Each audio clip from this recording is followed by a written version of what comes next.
The Battle of Gaugamela, fought on October 1st, 331 BC, stands as one of the most significant military engagements in the ancient world. This decisive battle not only marked the zenith of Alexander the Great's conquest of the Persian Empire, but also demonstrated his tactical genius and the effective use of his Macedonian army. The battle took place near the small village of Gaugamela, close to what is modern-day Mosul in Iraq. After successfully securing Greece and defeating the Persians at the Battle of Issus in 333 BC, Alexander continued his march into the heart of the Persian Empire. His ultimate goal was to dethrone Darius III, the Persian king, who had managed to escape from Issus and was eager to defend his empire from the Macedonian threat. As Alexander advanced, Darius mustered a massive army, reportedly numbering over 100,000 men, which included his best troops and a variety of specialists like charioteers and elephant units, though modern estimates suggest these numbers may be exaggerated. Alexander's forces were significantly outnumbered, with historians estimating his troops to be about 47,000.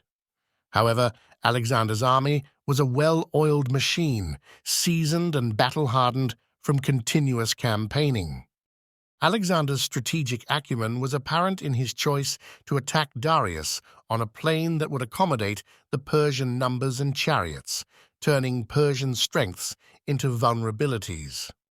Darius had chosen the battleground of Gaugamela, which was cleared to provide ample space for his forces and scythed chariots. He intended to envelop Alexander's smaller army from all sides.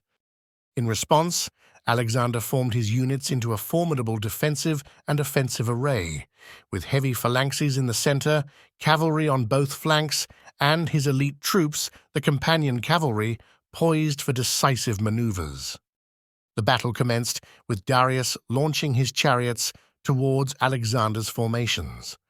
Alexander had anticipated this and had trained his troops to create gaps, to trap the chariots and neutralize them without causing disruption in his ranks. Following this, Alexander led a cavalry charge that punched through the Persian lines, targeting key positions. However, the turning point came when Darius, positioned in the center of his line, became directly threatened by Alexander's charge. Darius's nerve broke, and he began a premature retreat from the battlefield. This retreat turned into a rout, as the Persian army's cohesion collapsed with the departure of their king. Alexander's tactical ingenuity at Gaugamela involved several key maneuvers. His use of the oblique phalanx formation allowed him to use fewer men to effectively counter the larger Persian forces. He also demonstrated strategic flexibility by personally leading the charge against Darius, thereby sowing confusion and fear into the enemy's ranks. His control over his army's movements and his ability to adapt to battlefield dynamics were exemplary. The victory at Gaugamela was decisive. It led to the capture of Babylon, Susa, and eventually the Persian capital of Persepolis, which was symbolically burned, signaling the end of Persian dominance in the region. Darius was later killed by his own men, and Alexander was proclaimed king of Asia.